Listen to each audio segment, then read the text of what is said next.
Many of you are familiar with a pair of rabbis who lived in the land of Israel around the end of the 1st century BCE, Hillel and Shammai. As a pair, they are household names in our tradition, not necessarily because of what they taught, but because of the way they disagreed. And the Talmud is filled with debates between their two schools. In one famous passage from Tractate Eruvin, the followers of Shammai and the followers of Hillel argued for 3 years straight, especially about how to shape Jewish law. The house of Shammai said, the law follows us. And the house of Hillel said, no, the law follows us. Until a divine voice broke through and declared, Elu va'elu divrei Elohim chaim hen. Both these and those are the words of the living God. If the story ended there, we might think the message was this: everyone is equally right. A case study in moral equivalence. But that's not how Jewish texts work. Rather, the passage continues, Elu va'elu, both these and those are the words of the living God, and the law is in accordance with Hillel. So the Talmud asks itself the obvious question, if both are God's words, why was Hillel privileged to have the law follow his opinion rather than Shammai's? And here's the answer that we're given. Hillel and his students were agreeable and forbearing. When they taught Jewish law, they included Shammai's words alongside their own. More than that, they sometimes cited Shammai's view first, out of humility and deference.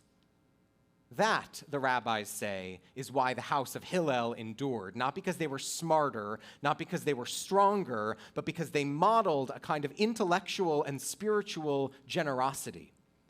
They could hold fast to their own convictions while also lifting up the words of their opponents. The message is subtle but profound. Taking a position is not wrong. We don't have to pretend that all views are equally true.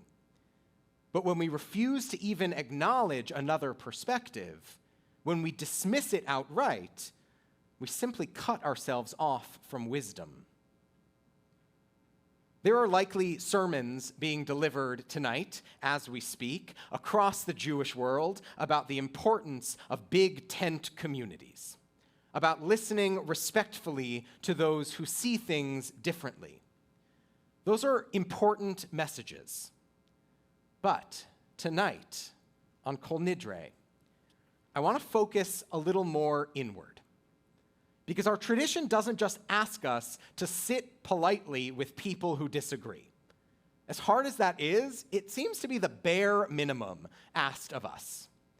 Rather, our tradition asks us to let disagreement live inside of us, to allow multiple truths to reside not just across a community, but within a single human heart.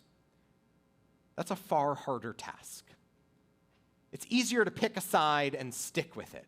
It's harder to say, I believe this deeply, and yet I also hear the truth in the opposite claim. That's what Hillel did, and that's what our moment demands. Hillel himself left us another teaching, one that I think maps perfectly on to our very fractured moment. He famously taught us in Pirkei Avot, Im ein ani li, mi li. If I'm not for myself, who will be for me?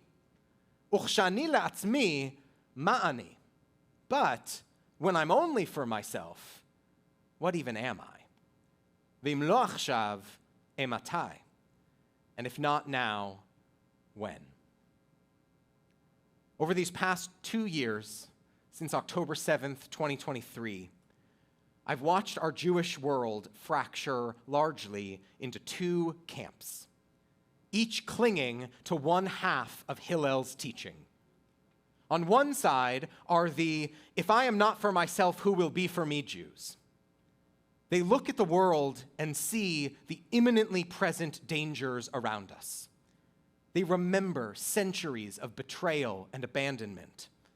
They say, we stood with others in their struggles, and then when it was our turn, too many of them did not stand with us. If we don't look out for our own people, who will? Im ein ani li mili. If I am not for myself, who will be for me? On the other side are the, if I am only for myself, what am I Jews? Their first instinct after October 7th may have been to turn outwards. They stress that every human being is created in God's image. They say the lessons of Jewish oppression mean nothing if they're not applied universally.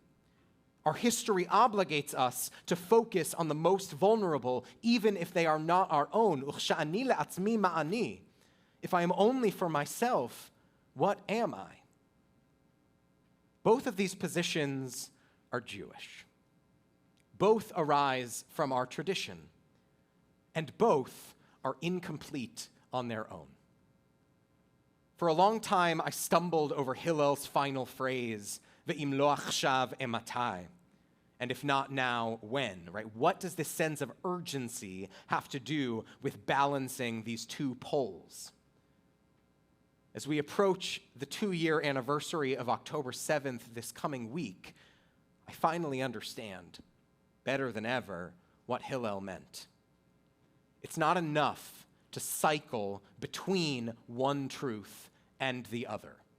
There isn't a defined season for each. The poet Yehuda Amichai wrote, "A man doesn't have time in his life to have time for everything. He doesn't have seasons enough to have a season for every purpose." Ecclesiastes was wrong about that.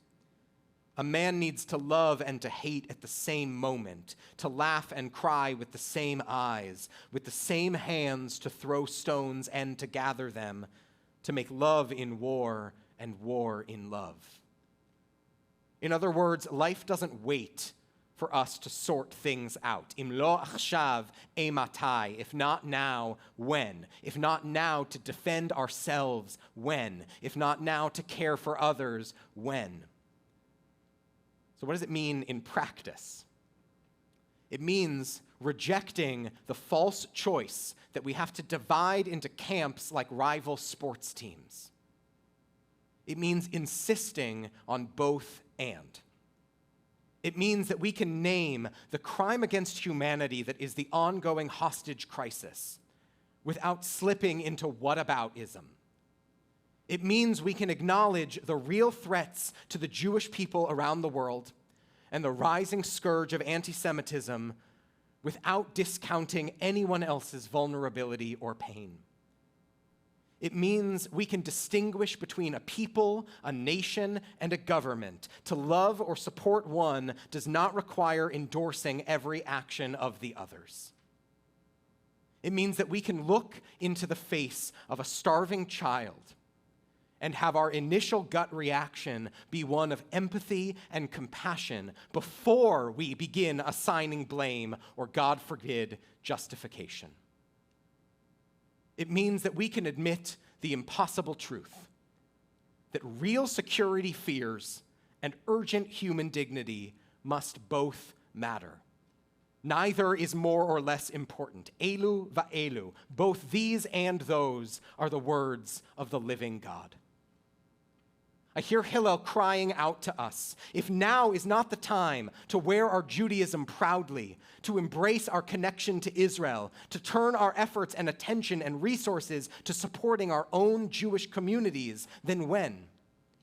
And simultaneously, no louder or quieter, I hear Hillel calling to us, if now is not the time to vocalize and demonstrate solidarity with all oppressed peoples, to remember the Torah's urgent command not to oppress the stranger because we ourselves know the heart of the stranger because we've been there and we have felt what they feel, then when?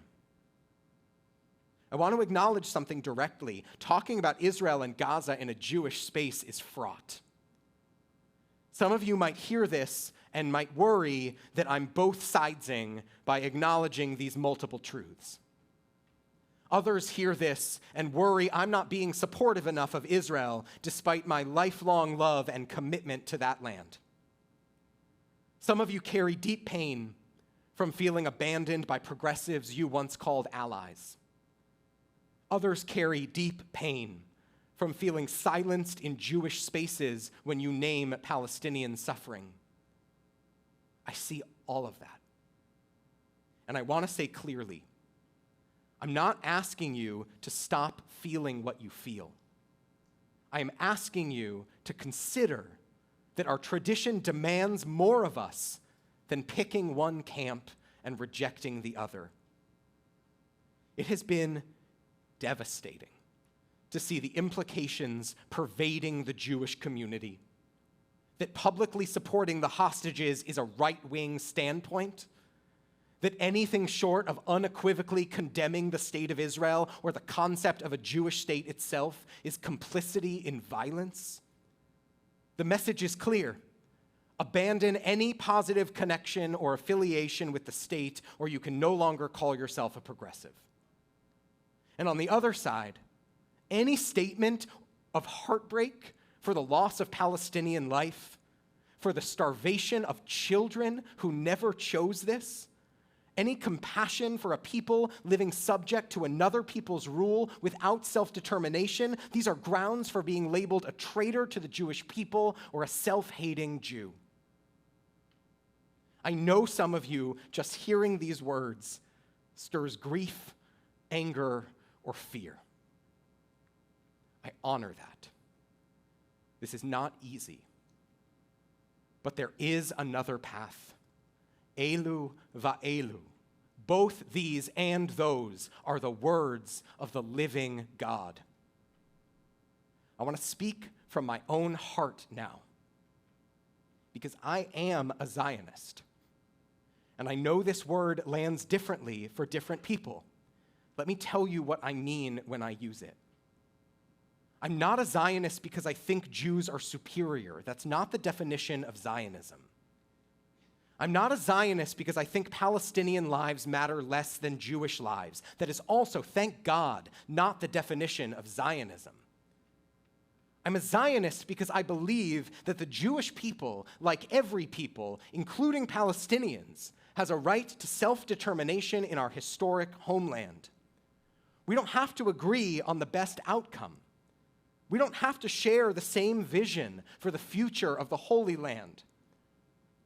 But if your hatred of Israel is so all-consuming that you can't publicly cry for the release of hostages, that you can't imagine any motivation for Zionism other than colonialism, if you cannot call out rising anti-Semitism infiltrating our campuses and our neighborhoods, then you are not hearing all of the words of the living God. And if your allegiance to Israel has turned into an unwavering allegiance to the current government administration, if you are unable to access empathy for Palestinian parents who will never hold their children again, then you are not hearing all of the words of the living God. These distortions are not the same in scope or consequence, but each, in its own way, narrows our vision of Jewish values. Elu va'elu. Both these and those are the words of the living God. Kol Nidre is a night of contradictions. We annul vows while knowing we will make them again. We confess sins we may not have committed and ask forgiveness for what we may still yet do. We stand together as individuals and as a community, both guilty and forgiven, both broken and whole. Tonight, our challenge is to extend that same spiritual paradox to Israel and Gaza, to hold pain and compassion at the same time, to refuse the easy escape of simplicity, to let the contradiction live inside of us. Hillel's words reverberate tonight, urgent and unrelenting. And as is the custom for Yom Kippur, I'd like to adapt them into the plural. Im en anachnu lanu, mi lanu. If we are not for ourselves, who will be for us? Uchsha'anachnu le'atzmenu ma anachnu. And when we are only for ourselves, what even are we? Ve'im lo achshav ematai. And if not now, when? We actually can't wait any longer to embody both of these. We do not have the luxury of living only one half of this teaching, not in 5786, not after these past 2 years. If not now, when? If not on this one night a year when we face our mortality and fragility, then when? May the one who makes peace on high make peace for us, for all Israel, and for all who dwell on this earth. And let us say, Amen.